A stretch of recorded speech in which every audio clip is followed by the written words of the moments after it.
Joe. Crazy Joe. Yeah, I'm Crazy Joe. I be running through the snow. Got no pants, got no shirt, got no money. Good morning. Welcome back to Crazy Joe's Concession Stand. I'm Crazy Joe. Today we're going to talk about the movie Heart Eyes, new horror film from who put this out? Was it Lionsgate? I can't even remember. Which Sony. It was a Sony film.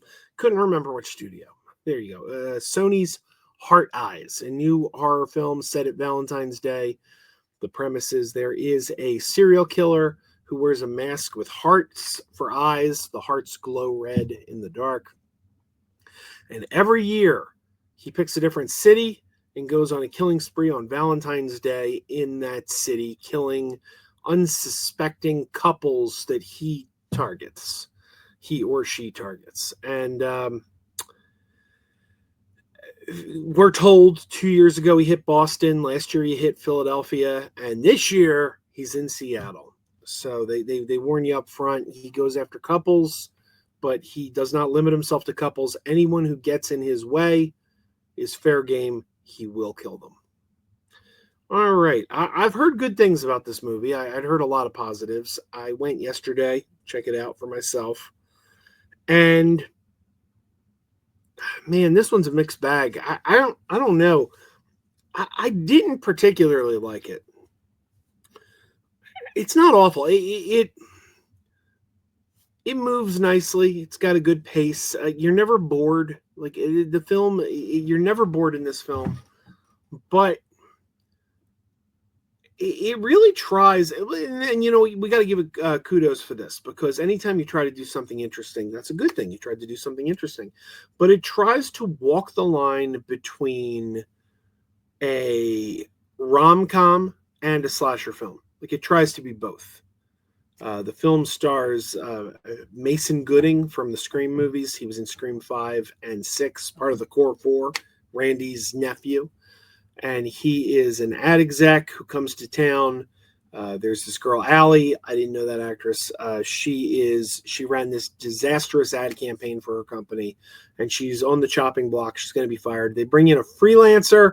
It's Mason Gooding, and they have this little encounter before they realize they're working together on the same campaign in a coffee shop, and there's chemistry, but she also thinks he's after her job. So it's very rom-com-y. This could be a Hallmark film if it weren't for the serial killer aspect.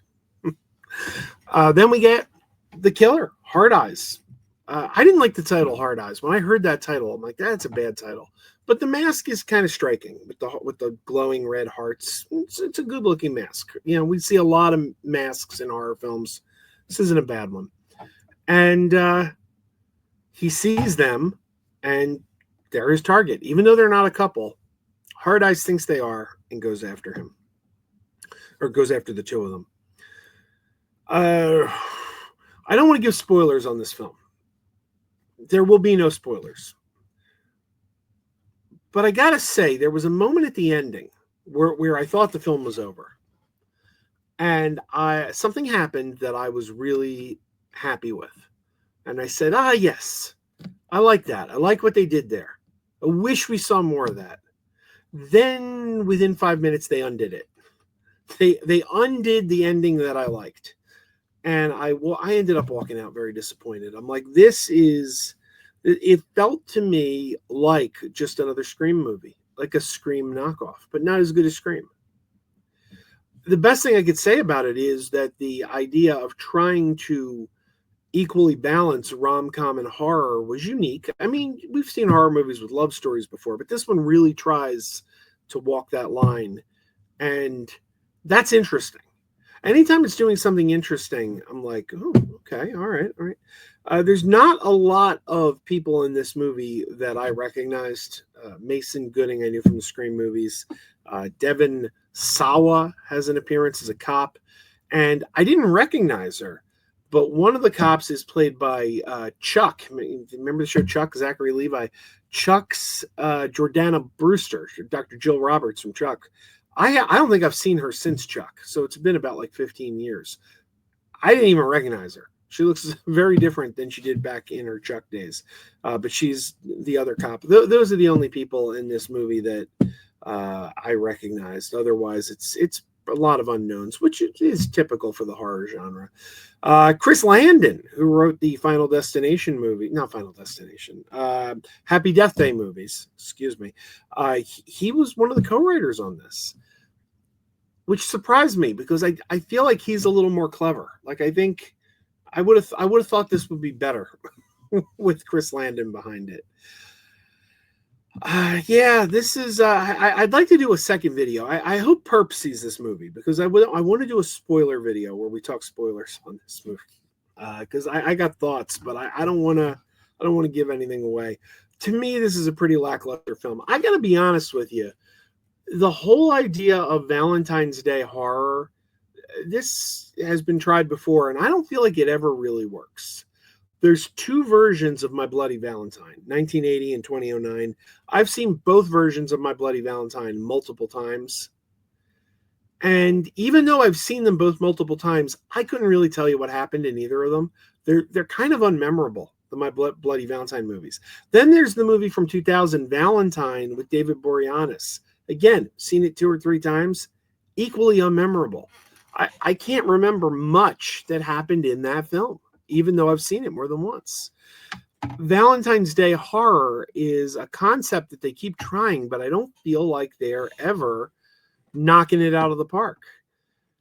This is probably the best attempt. I know a lot of people really like this movie. I've heard a lot of positive reviews. I'm probably one of the few negative reviews on YouTube because people seem to be reacting well to this movie. If this movie works for you, great. It's certainly working for a lot of people. I wish it worked better for me. It's not an awful movie. I don't hate this, but I can't give it high recommendations either. It's just kind of okay. It feels like an all right Scream knockoff, but not as good as a Scream movie, though probably better than Scream 3. All right, everybody. Until next time, keep wearing those pajamas. Keep wearing those pajamas with the plastic feet. Keep wearing those pajamas. Tell everyone you meet. Keep wearing those pajamas with the back door flap. Keep wearing those pajamas. Don't open it, it's a trap. Oh, it's a trap. Some people call them PJs, some people call them jammies. They can come embroidered with big money and no whammies. They can have 100 tiny commander adamas, but no matter how they look, just keep on wearing those pajamas. Keep wearing those pajamas. I know we're having fun. Keep wearing those pajamas. And now the song is done.